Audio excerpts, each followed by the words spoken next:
Hey, thanks for checking out this podcast. Our hope is that it's an encouragement to you, that it builds your faith, that it helps you be a better leader and a better influencer in and through your life. If this is helpful to you, we'd love you to subscribe and also share it with somebody else to encourage them too. Thanks. All right, man, here we are. This is another awesome podcast here for equipping disciples. Pastor Jeremy and myself are just ready to go. We're excited. Yeah, we're in part 3 of our community series, I guess you could call it, for our podcast episodes. We started with part 1, which was the why.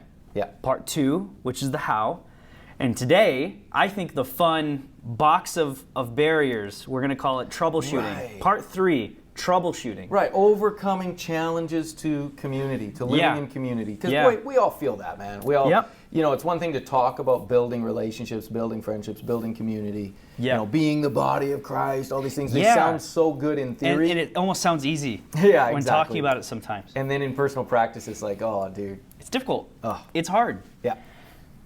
Okay, so we're going to talk about some barriers, and we've gotten some feedback from our friends, our team, which is fun. It's been really exciting the last couple weeks here to have a sounding board of our Facebook community group to talk about what we're talking about, to get feedback from them, to get some real life examples of what we're talking about. So we've got 20 or 30 people right now, and we'll see how this goes, but that are just helping us give us some thoughts and some feedback. And building a little community there. It is pretty exciting. Fun. Yeah. All right. So what are we learning? When we asked, what are some barriers, the main one that came up was mostly along the lines of friction. People are different. Clashing personalities, people seeing the worst in each other, walking into a room and thinking like, I don't know how I could relate to that person or this person.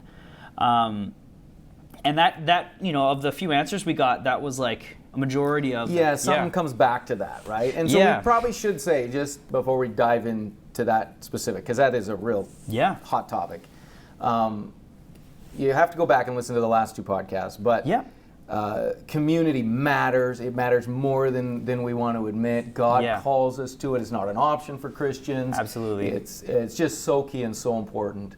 And you go through Scripture, so much of the Bible, especially the New Testament, is geared around these relationships. Right. So we've talked about that already. I don't want to go back into all the details of that, but just to re-emphasize that, because that's forcing us into this discussion. These challenges are hurdles because they're meant to be jumped over. Right, because we got to. They're meant to be jumped over. We don't stop. We got to get over them. You're going to hit barriers, but you got to have this attitude. So here they are. Here they are. Yeah. So the first one there is just interpersonal conflict challenges between folks. Man, it's tough. And I don't know if there's an easy answer to it. I think there's an acknowledgement that building community means working with each other's quirks, personalities, differences. Everybody's going to hurt you. It doesn't matter who they are. Even the best of people. Yep, so that is true. Trying to avoid all conflict or all friction in relationships is an impossible task. Yeah. Probably some of the value of community is actually because of the friction that happens in it. So as people talk about that, and as I talk about that as a barrier to community, I would almost say back, but that's part of what makes up community. It's imperfect people together around a perfect God who teaches us how to love each other. And when I think about conflicting personalities, I've had a lot of friends, or at least people that I've done community with, who I am so different from. Yes. Who my personality clashes with. I think a couple things. First, Paul talks about in the New Testament a couple times about making things non-issues. So he'll say things like, if me eating meat would cause my brother to sin, I'll never eat meat again. Right. And then you have the golden rule concept. He says, treat others the way you would like to be treated. I think of those concepts and I think, man, it's important for us to be self-forgetful in order to love somebody. Right. So I'm not going to let that come between us. Yeah. And I think, you know, I have far less experience than some of the people I look up to when it comes to community.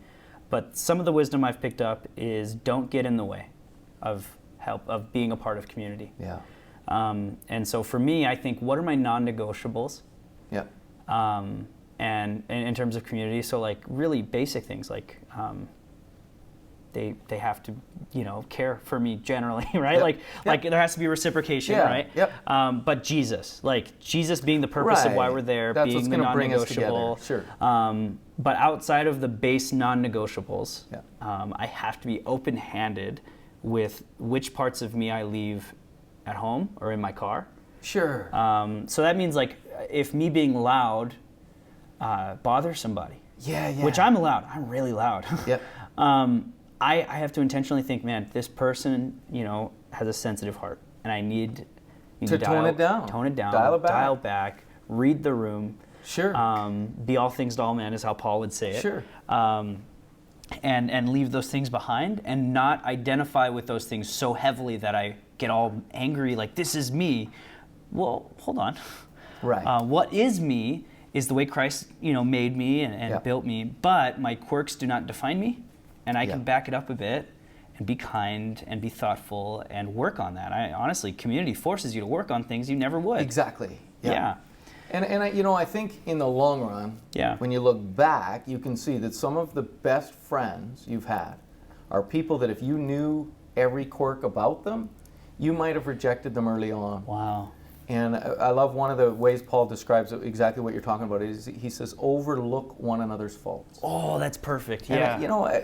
we're all going to rub shoulders against people who have faults. Absolutely. Called humans, right? If they're Yeah. human, they're going to have faults. So learning to overlook those faults, at least the kind that aren't going to do damage, Yeah. right? Yeah. And there's wisdom too. There's boundaries and so on. We're not saying live with no boundaries, but we're Right. still going to pursue relationship, pursue connection, pursue friendship, and I think especially in cases where we might find irritations. Right. Every relationship goes through a honeymoon phase. And then from honeymoon phase, it goes to specific irritation phase. Right. Right? Yeah. Where you yeah. notice the things about the other person that you're like, "Arr." Yeah. And it's can we push through the specific irritation phase Yeah. to true friendship and Yeah. to true relationship? And some of our deepest man. friends are people we would have never predicted Right. would have been our best friends. We wouldn't have lined them up on a friendship chart and Yeah, picked those yeah. 8 qualities. And yet they turn out to be people that if we learn to get over each other. Yeah, and when it comes to friction, I think oftentimes when we think of the perfect community, we think of a place where everyone's kind of like you. Right. And there are people in my life where I think, man, like I don't see things the way they see it. Yeah. But what always brings me back out of that selfish mindset is when I back up and think, what an awesome team as a Right. community we are. So I think everyone has their different perspectives that help see things you won't see, Yeah. and to celebrate the differences rather than to function despite the differences. Yep. Instead of tolerating each other, you can love one another and celebrate the differences you have. Yep.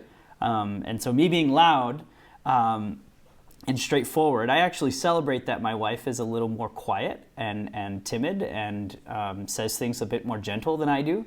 At first I thought, just say what you mean. Just instead of dancing around, just say what you Sure, mean. yeah. But now I'm like, no, like I just need to understand my wife better. Yeah. Like back it up. Yeah. She's not the same as you, Jeremy. Yeah.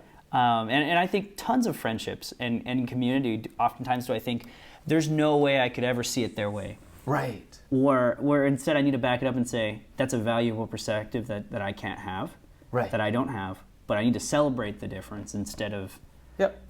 being frustrated about the difference, you know? Love it. My wife and I just hung out with good friends this week who we've been friends with for, almost 30 years. And just some of the deepest friends you'd ever be able to have in life.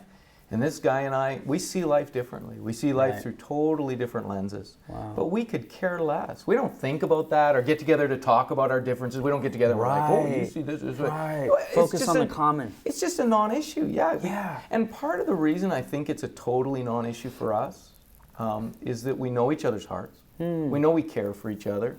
We trust each other. Like Yeah. we trust each other with each other's lives. We've built that. Now that's over 30 years. So 30 years, we have yeah. a brother relationship where it's Yeah. like we know we got each other's backs. But Anyway, I just think, sometimes we think differences make it so you can't be friends. And I would say if you're feeling friction with someone, ask yourself if you can push through it. Because often on the other side of tension, on the other side of a disagreement, on the other side of a fight is a deeper relationship. Wow. And so, can we make it through this? Because if we can, boy, we're going to have, because sometimes in the middle of it you think, I just don't even want to be their friend anymore. I don't ever want to see them, or I don't think they've got my best interest at heart, or all these feelings that you just, relationships have that, right? Where we get totally tough moments. Totally. But think, man, if we could get through this, there's good things on the other side. Yeah. Amen. Yeah. So the next one here is forgiveness or current hurts.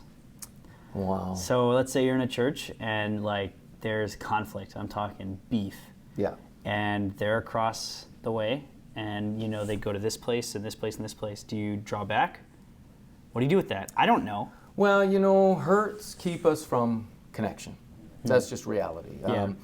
If I have some open wounds on my, say on my arms or something, and then we go to hug, I'm going to be very hesitant, right? I'm going to be like, careful, because it's going to hurt. Right. And when we carry open wounds in our lives, when we carry hurts, it does make it hard to connect. It really does. It's hard to be vulnerable. It's hard to, people sometimes accidentally will brush up against our wounds. Right. And will freshly feel hurt. And sometimes it's not them. As weird as that is, that so-and-so said this to me and that really hurt me. Yeah. But sometimes it's because we already have an open wound in that area. Oh, tell me about it. They could say it to somebody else, and it wouldn't hurt them at all. But it hurts me because I'm already insecure, or the way my parents treated me, or whatever it is. So when I carry a wound around in my life, an unhealed wound, that is a barrier to community. And I really need to take responsibility for finding healing for my own hurts, for forgiving those who've wronged me, so that I can enter into healthier community as I move forward.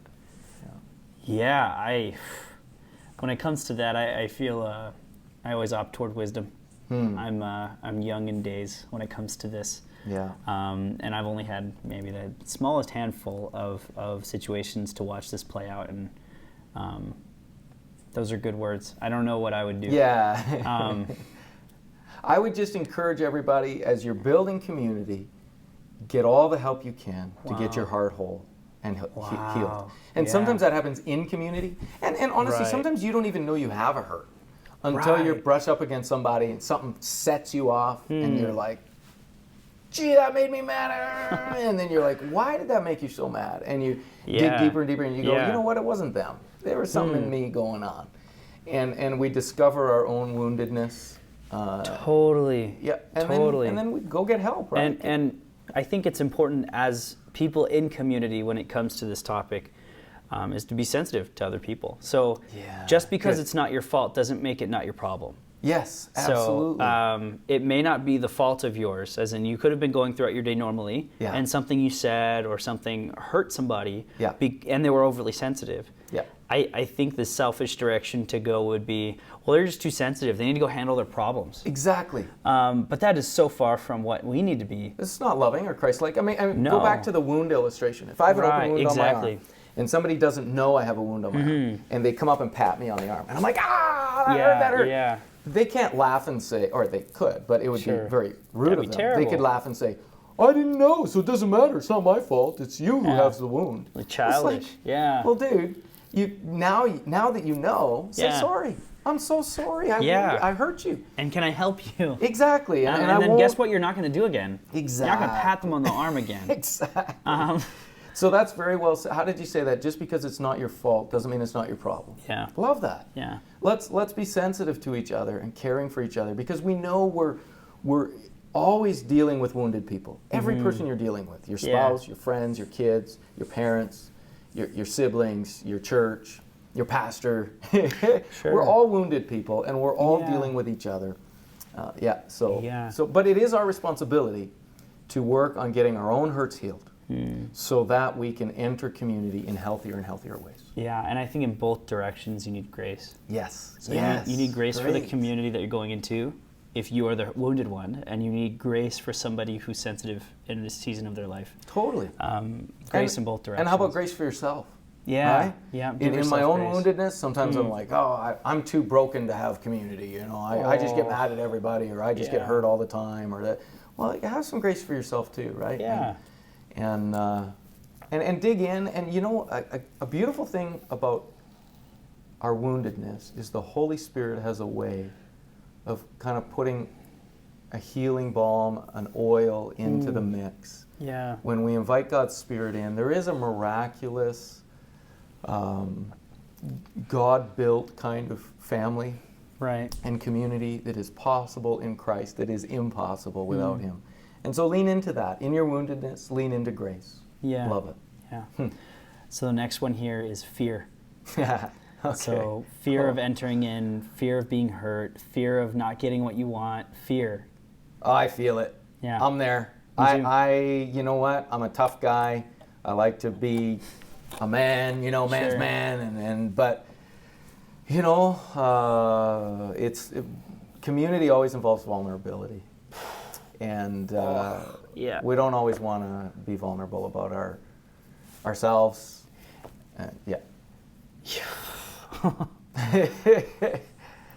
Oh man, when it comes to being fear stops us from vulnerability.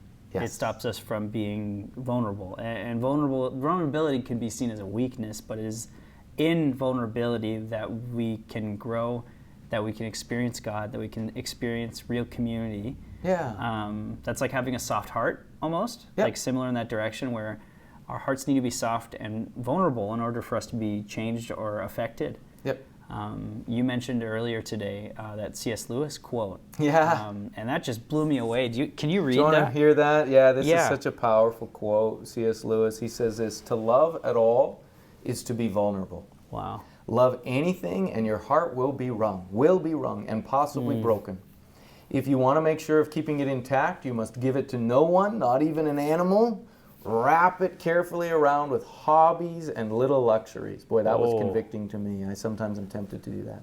He says, avoid all entanglements. Lock it up safe in the casket or coffin of your selfishness. Wow. But in that casket, safe, dark, motionless, airless, it will change. It will not be broken. This is your heart, right? My heart. It will become unbreakable, impenetrable, irredeemable. And then he just repeats the first sentence again at the end. To love is to be vulnerable. Wow. Yeah. So there you know what? There are fears. There's legitimate fears to building community. Yeah. And part of the answer back is, but it's worth it. Feel the fear and do it anyway. Yeah. Because it's when you step into those places and you dig into community and friendships and you're vulnerable, that's where you feel seen. Yes. That's where you are made known to others. Yeah. And it's in that space that real healing and growth and everything can be experienced, and that's huge. And there will be moments where we do get hurt in all of that. Yeah. Right? So some of those fears are legit, and you just work through them. You just fight through them, and one thing I would say to our fears, whether it's fears of just getting out into spaces where there's lots of people, sure, or fears of going to small group, or fears of opening up with a friend, or fears of giving a prayer request, whatever they are. I would say one remedy to fear is the love of God. Wow. And that might sound sort of preacher-esque, sure, but the more saturated our hearts are with, I'm a child of Almighty God, I'm loved by Him, my security is in Him, and I feel full in that, it's really in that space that I can overcome my fears, because I can land on that. When people reject me, when people hurt me, when people don't treat me the way I'd like to be treated, I know that God's got me. I know that He's got my back. I know that He's carrying me. And I would, there is this great little verse in, I think it's 1 John, where it says, perfect love casts out fear. Wow. And of course, even 2 Timothy 1:7, God hasn't given us a spirit of fear. You know what the first remedy is? But a spirit of love. Yeah. Right? Or power and then love. Spirit of power and love. So it's a God who is powerful, and He's for me. Wow. So, I'd encourage people with that. Yeah, I know for me, fear fear is my barrier to Yep. community because as a leader in the church, it's hard to be fully vulnerable with everything in your life for fear of being judged or for fear of like feeling like, oh, my brokenness or my issues would disqualify me in their eyes. Like what if I want to save face, or that's an internal fear Sure. of like, I don't want to necessarily be seen by everyone because what if they think less of me? Yep. Or an external thing where like my house is messy. I don't want to bring people into my house. Right. What if they'll judge my house? Yeah. Like, that sense of fear as well. Like fear is definitely for my own walk my bottleneck for community. And I think I can lie to myself and say I'm protecting my home and my space. But there's a line where I'm shielding it from good. Yeah. So I can protect it while protecting it, my schedule, my house, my heart, from potential pain. I also protect it from good things. Exactly. That's what vulnerability is, right? Totally. So sometimes we excuse our fear and our lack of obedience in community, right? With the trappings of boundaries. Right. I'll protect my home space. I need some hobbies on the side, is what C.S. Lewis called them. Wrap it up with hobbies and amusements. I need that. I need my space. But in reality, we're just afraid of simply doing what Jesus called us to do. Oh. Right? And so, we got to take those steps. Sometimes it's baby steps. Yeah. You just little steps towards, and sometimes it's significant steps of bravery and courage. Right. Yeah. Like we said a couple podcasts ago, be brave. Be brave. Be brave. That's part of building community. Yep. Okay. Last few here. Okay. We'll run through these. We'll go quick. Yep. So introversion. I'm not a people person. Yes. I'd rather be by myself. The noise bothers me. Right. And I can relate to that. I'm also an introvert. Yeah. But man, you may not be built for a certain capacity of like hours with people every week. Yeah. But you are built for people every week. Right. And so at your own speed, you must engage in community. Exactly. You must still be vulnerable. You must still figure out what all of this looks like with the way that you are built. Yeah, it's not an option, right? Yeah. Again, I think for folks who feel tremendously introverted, you just have to remind yourself, I have to find a way to do this. Yeah. So sometimes that's in more one-on-one type relationships or smaller groups of people. Yeah. And just say, well, that's how I do it. But you're still going to say, I'm going to do this. Yeah. So it's just how. The how changes. Yeah. So maybe I don't like crowds. Okay. Well, let's find smaller groups for you. Yeah. I think oftentimes our introversion will stop us from continuing to look and pursue. Right. We'll be content with the 3 people we talk to on Facebook. Right. The phone call with our parents. Throughout the week. The books we read. We'll vicariously live in community by watching others in community. Books we read or TV shows we watch. As an introvert, I know the trappings of letting the way that I feel that I'm built stopping me from engaging in God-ordained community. Oftentimes, I think that there is a way, an easier way. I think every time there's a way.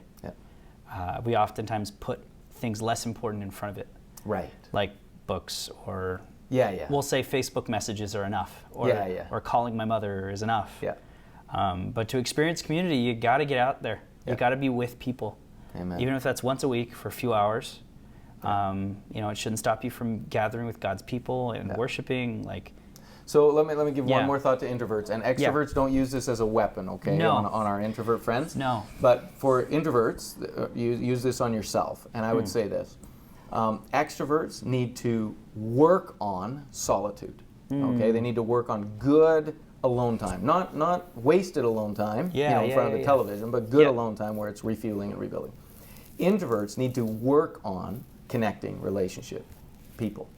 And so rather than you saying, well, I'm an introvert, and that being an excuse, when you say I'm an introvert, that's actually a reason to work on it. So anyway, just kind of flip it on yourself for that sake. But I would say too, for those of us who are extroverts, pushing introverts, saying, well, that's not helpful, right? Listening, caring. Stay in your lane. Yeah, stay in your lane, extrovert. All right.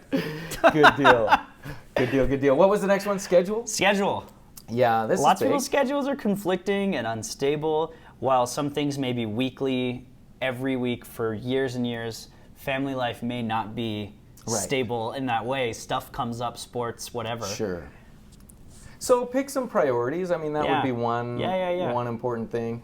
If you do have like a kid's sport that's gonna, for a season get you totally, locked up in other things and you can't commit to your small group or something, just be uber committed that you'll dig right back in when the sport's over. Yeah. But the issue is that you're prioritizing community as part of your schedule. So there might be times when it doesn't work, but ask yourself, if this was a non-option, how would I make it happen? Yep. Yeah, oftentimes schedule doesn't get in the way of our work, but it will get in the way of things that... So the reason we prioritize work is because it is a means by which we get our living. Yeah. Community and gathering with the people of God should also be viewed in the same category because it is a means by which we receive our living. Yep. And we would never say to our job, my kid has basketball, so I'm not going to work anymore. Right. But suddenly your kid has basketball and you're not feeding yourself anymore at a place of worship or community. Right. And it may not be apparent right away, but if you make that a habit for seasons, you're going to die. And what often happens, I think, is our schedule gets interrupted. Yep. For whatever reason, and then we drop it. Yep. And we don't pick it back up. We don't make it a so if I'm committed to something, say work, I'm committed to work. That's what I do. And then one day I take 2 hours off work to go to my kid's basketball game. That's great. But tomorrow I'm going to work again. Yeah. You don't say, I went to a basketball game last night, I'm a little tired. Yeah, so now I'm done with work. No. I still got to, that's still a priority in my life. And the moment basketball's over, I'm back. And let's say it's not recreational. Let's say just things come up and your schedule throughout the years, kids, that kind of thing. Have grace for yourself. Yeah. Please. Have grace for yourself, and you are not... The conversation isn't, now you are bad because you didn't go to this place at this time. That's not the conversation. Right. The conversation is, you're missing out on health and life when you don't do this, and you'll face the consequences as it comes. Yeah. Not eternal judgment consequences, but just like you're going to be less joyful. You're missing the value of it. You're missing value, yeah. And so don't feel guilt, don't feel shame about it, move forward. Yeah. Forward always when it comes to these kind of things, and jump right back in. Yeah, exactly. Get back in. There's no love lost. Schedules are going to do that. I always think years and years ago, I thought I was going to get into running every day, and this was 15 years ago or something. And I got sick. I got a little chest infection. I was coughing like crazy, and it took me out. And of course, with your chest running, it's like a non-option. So it took me out for 6 weeks. Well, that was the end of it. I never picked up running again for 15 years. I finally did in the last year again, So sickness can do that. Other things can do it. But it's saying, there will be things that knock me down, but they're not going to knock me out. Right. I'm going to get back up and get back at it because it matters. So that'd be my own schedule thoughts for you. Yep. Yeah, schedule in life-giving things. Yeah. The last one, and I think the biggest one, especially for anyone 10 years surrounding plus or minus my age, apathy. Yeah. Apathy. We oftentimes will be like, I don't really need it. Yeah. I don't really need community. I've got my 2 friends. Yeah, you know what? Apathy. Relationships take effort. Yeah. And I think oftentimes we just follow the path of least resistance, the easiest path. Which is Netflix, it's television, it's media, social media, it's a book, a good book, Yeah. And we just have to make ourselves step out and do the right thing, and apathy will kill community. But you know what? Jesus died, not just for your soul, but for you to enter into the family of God, for you to engage in community. So I think we have to overcome apathy. Absolutely. Yeah. I don't know. For help with this Yep. and apathy, refer to part 1 of our podcast. Yeah, on exactly. It's going back to motivation, Go back going to back the to the why. Yeah. See it as vital, see it as important, and you know, you're going to have to stir yourself up sometimes, fire yourself up. Think about what motivates you, Yep. what works for you. But I agree, I think apathy might be the biggest one, or the one that all the other ones kind of come back to, and if you can overcome apathy, all the other barriers will fall. Yep. Because they're all barriers that if you have enough motivation, you'll find your way through them. Yeah. All right. So just some pieces of advice from our community. Oh, good. People chimed in. We asked them, what's one piece of advice you would give someone? Yeah, so we'll close with that. Yeah, That's we'll great. close with a few of these. It's Winter says, give yourselves and others a chance. And she goes on to say, it's a beautiful thing when we can come together rather than assume we can't connect. So Yes. take a chance on other people. Give it a chance. Yeah. Give yourself, give others a chance. I love that. Okay. Yeah, Crystal here says, putting yourself out there is a complete game changer. Yeah, step out of your comfort zone. It is a can game be difficult, changer. but it's a game changer. And you know, it's scary to do, and yet 9 out of 10 times, not every time, but 9 out of 10 times, you're so thankful you did. This one says, James here says, even if you have unique challenges, don't let bad habits take root. Wow. Pursue every opportunity you have to be a part of something bigger. Pursue every opportunity you have to, be a part of something bigger. Don't let bad habits take root. I love it. That's so helpful and convicting. Yeah, that's huge. Yeah, I mean, I think a cool thing there, just a snippet, is just like, don't let an interruption become a bad habit with community. Yeah. Or just don't let it disconnect you. Don't let it sever you from others. But Very good. yeah, I've really loved diving into these community podcasts. Yeah, me too. It's been a really life-giving series. This is where we started kind of our Facebook community around this stuff. And so it's kind of fitting that we asked for a lot of feedback and really engaged with our Facebook group there. And if you're listening to this and you want to be involved in our Facebook group, please, if you message our church or message me or Pastor Dan here, or even whatever you're watching this on, if it's on YouTube, you can even comment under. We'll figure out a way to get you in to our Facebook podcast community group. Sounds great. Yeah, awesome. And let's keep pursuing community. Yeah. Let's not allow isolation to be something that we keep because we have a pandemic of isolation going on right now, right? Yeah. And we just want to be part of the solution, not part of the problem. All of us. Yep. Yeah. So let's go for it. Awesome. Merry Christmas, by the way. And to also, we're going to be diving into our next series on prayer. Yeah. As we go into a new year as a church. I'm so excited about that. Wow. Yeah, looking forward to that. Be good. See you on the next one. Okay.